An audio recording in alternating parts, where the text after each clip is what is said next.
पता नहीं ये नदी कहाँ कहाँ जाती है, कहाँ कहाँ से गुजरती है, कितने शहर, कितने गांव, कितने लोगों से मिलती है। और एक मैं हूँ कि एक पुल की तरह यहीं ठहरी हुई हूँ। यहाँ सब कुछ ठहरा है, मैं, वक्त, यहाँ तक की परछाइयाँ भी। पापा मम्मी थे तो ये काम कितना खुशहाल था। उनके जाने के बाद कुछ भी नहीं। कोई टूटी कोई मकान नहीं, दोस्त नहीं। चीजें मेरी और अपना दीदी दोनों की जिंदगी इस काम पर सर पर खाक बन जाएगी। जब पड़ोस में अभिनव बाबू रहने के लिए आए तो थोड़ी उम्मीद बनी कि शायद अभिनव बाबू और अपना दीदी करीब आ गए। लेकिन बरसों के अकेलेपन ने अपना दीदी को भी इतना रूखा बना दिया है कि अभिनव बाबू हैं तो लेखक, लेकिन भोंदू हैं। सामने आते ही नर्वस हो जाते हैं और मैं इन सब चीजों से भागकर यहाँ आ जाती हूँ, इस नदी के साथ बहने के लिए। क्या दीदी? कहाँ चली गई थी? इतना सारा काम पड़ा है। यूं ही घूमने चली गई थी। मुझे पता है कहाँ गई थी। नदी किनारे बैठकर ख्याली पुलाव पकाने, है ना? दीदी अभी कोई मिलने के लिए आने वाला है, उसे अंदर बिठाना। मैं तैयार होके आती हूँ। कौन? अभिनव बाबू? नहीं, अमिताभ बच्चन। कौन बच्चन? हेलो निकिता। हेलो अभिनव बाबू। मेरा मतलब था कि तुम्हारी दीदी मुझे पसंद। एक सेंटेंस का पूरा बोला ही पाता तो लगता क्या? चलिए अंदर चलिए। चलिए आप। मैं आइए बैठिए।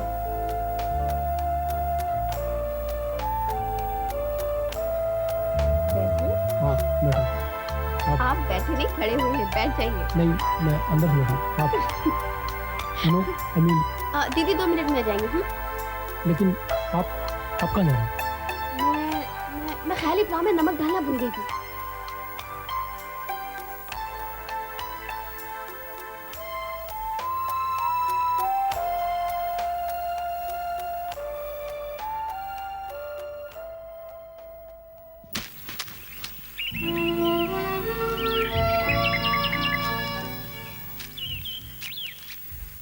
एक्सक्यूज मी, किससे मिलना है आपको? किसी से नहीं, यहाँ से गुजर रहा था, जगह अच्छी लगी, रुक गया। यहाँ तो कोई आता जाता नहीं। ऐसी कौन सी चीज पसंद आ गई जो आप रुक गए? ये नदी पता नहीं कहाँ कहाँ जाती होगी, कहाँ कहाँ से गुजरती होगी, कितने गांव, कितने शहर, कितने लोगों से मिलती होगी। पर ये पुल अच्छा ना, अकेला ठहरा। मैं भी कभी कभी यही सोचती हूँ और मुझे लगता है कि मैं एक दिन इस नदी के साथ साथ कहीं दूर निकल जाऊंगी, आवारा बन जाऊंगी। तुमको क्या लगता है आवारा बनने में मजा आता है? आवारा बेहद अकेला होता है। आपको कैसे मालूम? पिछले 3 सालों से यही तो कर रहा हूँ, गाँव गाँव शहर शहर भटकना। आप कितने सारे लोगों से मिलते होंगे, कितनी नई नई जगह देखते होंगे। आदमी जितने ज्यादा लोगों से मिलता है उतना ही अकेला हो जाता है। तो आपने घर क्यों नहीं बसा लिया? मुझे महसूस ही नहीं हुआ कि मैं कहीं रुक जाऊं। मैं भी बड़ा अजीब हूं, कहीं रुक कर ठहर नहीं सकता। हाँ, ज्यादा हुआ तो कहीं चले गए, कुछ काम किया, पैसे कमाए और चल दिए।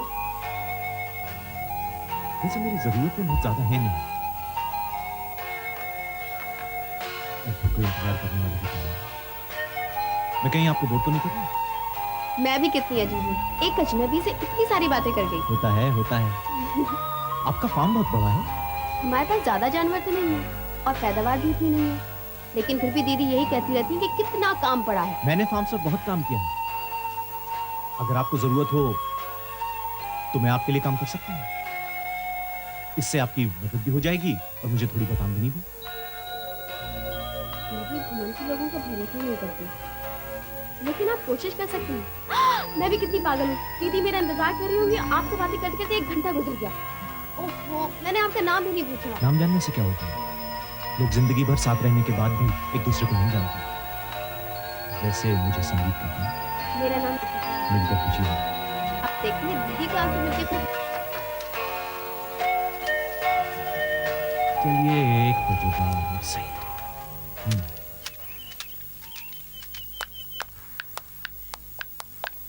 ओह अभिनव बाबू, इतनी जल्दी चल दिए? देर से You mean, okay, I mean, दीदी मैं दीदी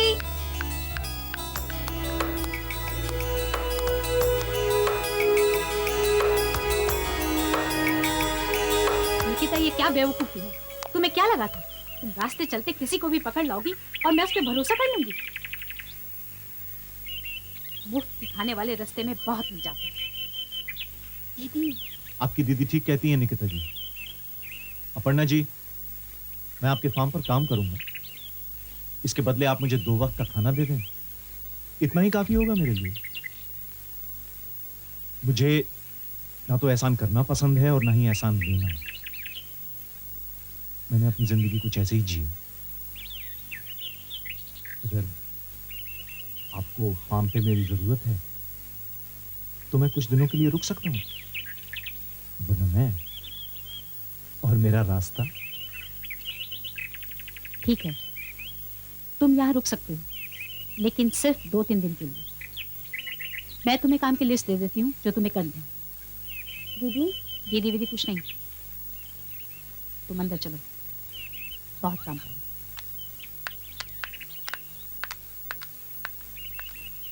उफ, वाकई बहुत काम पड़ा है।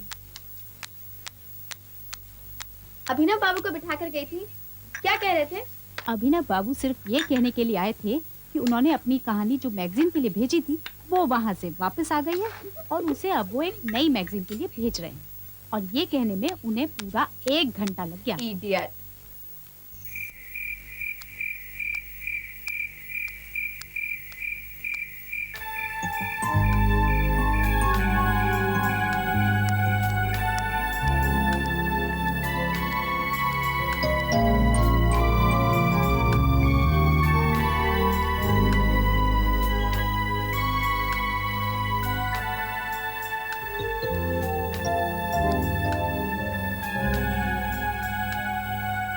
दीदी की बात का बुरा मत मानिएगा, दीदी जरा तेज जबान की है। तुम्हारी दीदी ने मुझे यहाँ कुछ दिन रुकने का मौका दिया, ये उनकी मेहरबानी है। तुम्हारी दीदी को आवारा लोग पसंद नहीं है ना? कसूर दीदी का नहीं है, हमारे पापा भी ऐसे ही थे, घुमंतु।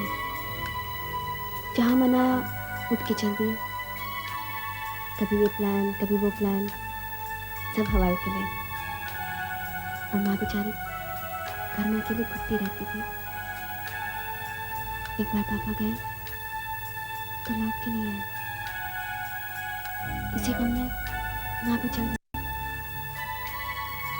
मुझे कुछ ज्यादा याद नहीं है, मैं बहुत छोटी थी, लेकिन दीदी ने सब देखा है। पापा की आवारगी, माँ की घुटन। माँ के बाद दीदी ने मुझे बिल्कुल माँ की तरह पाला। और तभी जब उनकी जिंदगी जीने की उम्र थी, तब वो घर और फार्म देख रही थी, तुम्हें बड़ा कर रही थी। जिस उम्र में लड़कियां सपने देखती हैं, वो हकीकत से जूझ रही हैं। उसको मैंने कभी भी सपने दिए भी जिंदगी। अगर फुर्सत मिल भी गई तो दीदी मुस्कुराना भूल चुकी होंगी। नहीं पता, अब भी अगर कोई उनकी ऐसी फिक्र करे जैसी वो तुम्हारी करती है, तो शायद उनके चेहरे की मुस्कान वापस आ जाए। कितनी देर हो गई, भगवान करे दीदी सो गई हूँ। आपसे बातें करते करते वक्त का पता ही नहीं चलता।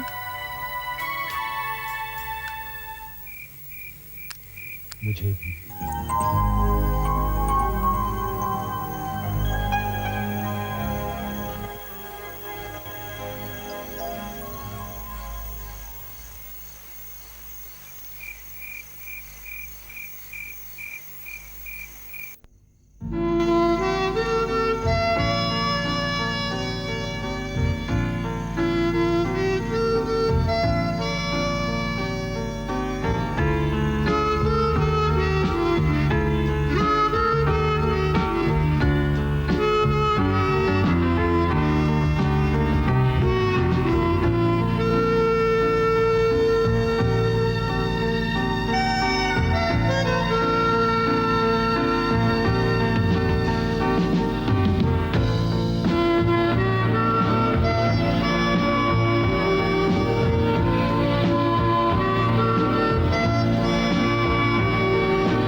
जब ये छपेगी तब तो सब पढ़ लेंगे ना, मैं देख लूंगी तो क्या हो जाएगा। ये जो दरअसल क्या है कि अभी पूरी नहीं हुई, जब पूरी हो जाएगी तो आप आज हमने बिरयानी बनाई थी तो मैंने सोचा कि आप बट मैं एक्चुअली अभी पराठे खाए हुए हैं और इसका बिरयानी कैसा इसे फ्रिज में रख देते हैं। फ्रिज, हाँ आइडिया गुड है, फ्रिज हाँ।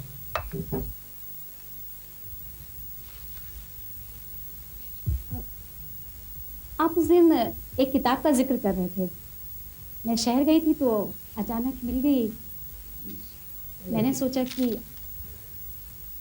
Thank you very much. कहाँ ढूंढी मैंने किताब? तो मैं चलूं, जी मतलब मैं चलूं? जी नहीं, आप देखिए ना। आप शायद कुछ भूल रहे हैं। हाँ वो जी, हाँ वो उस दिन एक बड़ी स्टोरी मैगजीन में आने वाली थी, वो नहीं आई। ये तो आप पहले भी बता चुके हैं। हाँ मुझे भी ये लगा था, और भी आए।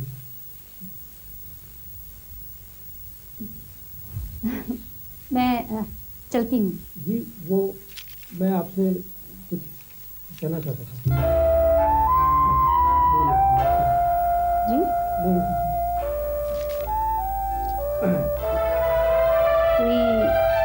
प्राइवेट बात है? जी प्राइवेट नहीं, अब आप तो जानती हैं कि मैं अकेला हूँ, मतलब माँ बाप है नहीं, मैं थोड़ा किताबों से भरा रहता हूँ, तो अच्छा लगता है किताबों से भरा रहना, लेकिन लगता है कि क्या लगता है? आपको भी लगता है क्या? नहीं कि कोई हंसने वाला हो, उसके साथ हंसते जो बात कर सके। लगता है। लेकिन मुझे अपनी बात आपसे क्या देना चाहिए। देखिए आप एक लेखक हैं और मैं एक सीधी सादी सी लड़की हूँ, जब तक आप साफ साफ नहीं बताएंगे मैं कैसे समझूंगी? आई एम सॉरी, मतलब मुझे लगता है कि मुझे अपनी बात साफ साफ कह देना चाहिए आपको। तो आपने क्या फैसला किया? जी बोल नहीं, फिर मिलते हैं फिर मैं आपको बताता हूँ। ठीक है, मैं चलती हूँ। नहीं मैं सिर्फ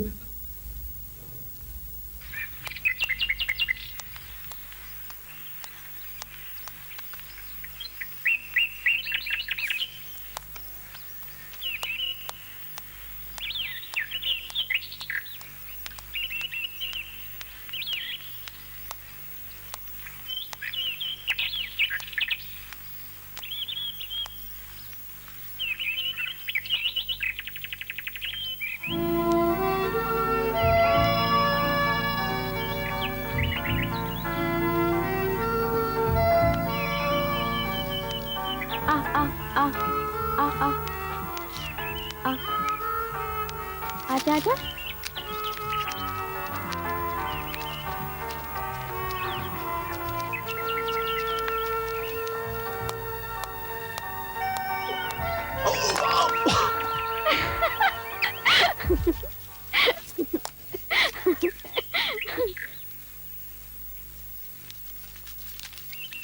तुम आज रात का खाना हमारे साथ खा सकते हो। ड्रेस कोड क्या होगा, फॉर्मल या?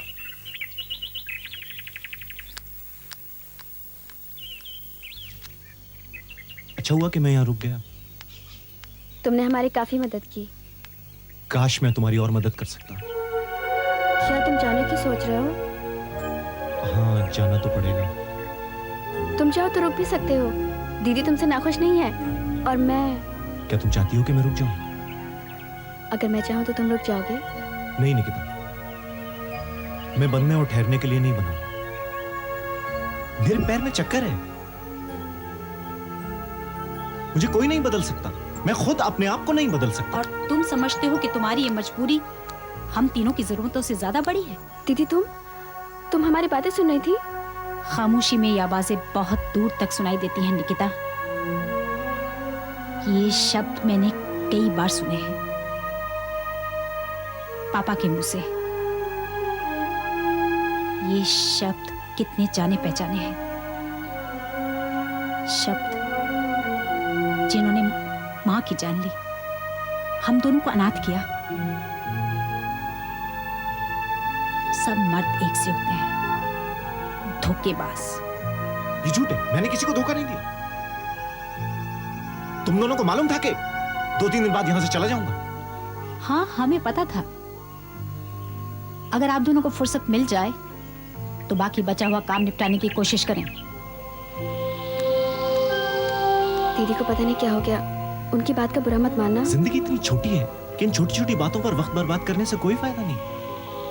मुझे भूख लग रही है। मैं जाती हूँ, खाने का इंतजाम करती हूँ। दीदी। निकिता, मैं देख रही हूँ तुम उसके पीछे पागल होती जा रही हो। होश में हो वरना बहुत पछताओगी। ऐसा कुछ भी नहीं है दीदी। निकिता, संदीप घर बसाने वालों में से नहीं है। वो भी पापा की तरह है। जिस दिन उसके पाँव में खुजली होगी वो तुम्हें छोड़ के चला जाएगा, फिर लौटकर नहीं आएगा। दीदी, तुम संदीप को नहीं जानती, वो पापा जैसा बिल्कुल नहीं है। तुमसे प्यार करने लगी है ना? मैं तुम्हारी आंखों में देख सकती हूँ, तुम होश खो रही हो। दीदी, ना तुम खुद खुश हो सकती हो और ना किसी को खुश देख सकती हो। तुम्हारा दिमाग खराब हो गया है। मैं तुम्हारी तरह कुंवारी नहीं मरना चाहती। मैं इस फार्म हाउस की देखरेख करते करते बुढ़ी नहीं होना चाहती। मैं दुनिया घूमना चाहती हूँ, मैं शादी करना चाहती हूँ, बच्चे चाहती हूँ, घर चाहती हूँ, मैं खुश होना चाहती हूँ।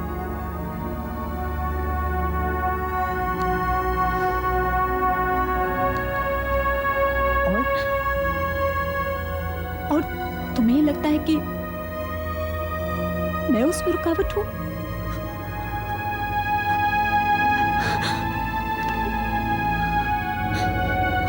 दीदी,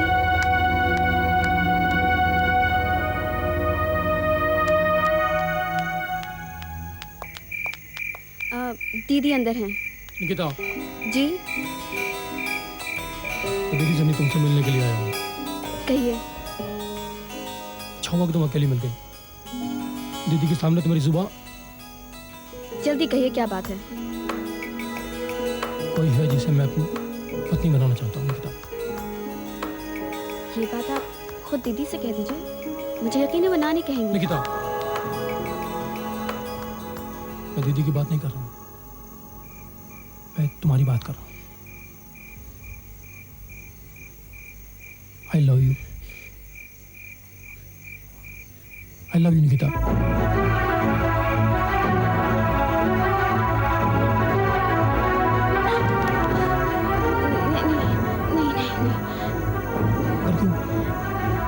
क्योंकि मैं आपसे प्यार नहीं करती, मैं नहीं कर सकती। एक मौका दो निकिता मुझे, एक मौका दोगी प्लीज? निकिता, एक मौका दो मुझे।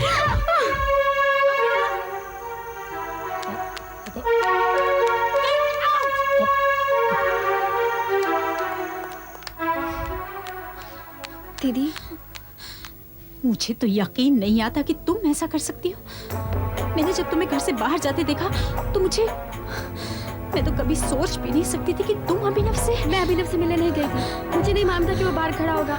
मेरा यकीन करो दीदी। तुम अच्छी तरह से जानती हो कि मेरी जिंदगी में अभिनव के लिए क्या जगह है, फिर भी तुमने उसे मुझसे छीनने की कोशिश की। क्यों निकिता, क्यों?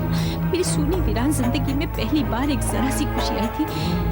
पहली बार जिंदगी में मैंने अपने लिए कुछ मांगा था, तुम्हें छीनने के लिए यही चीज मिली। निकिता, मैंने तुम्हें क्या नहीं दिया है? मैंने माँ बनकर तुम्हें पाला है और तुमसे जरा सी खुशी नहीं देखी गई। मैं तुम्हें ये भूलने नहीं दूंगी और ना कभी माफ करूंगी।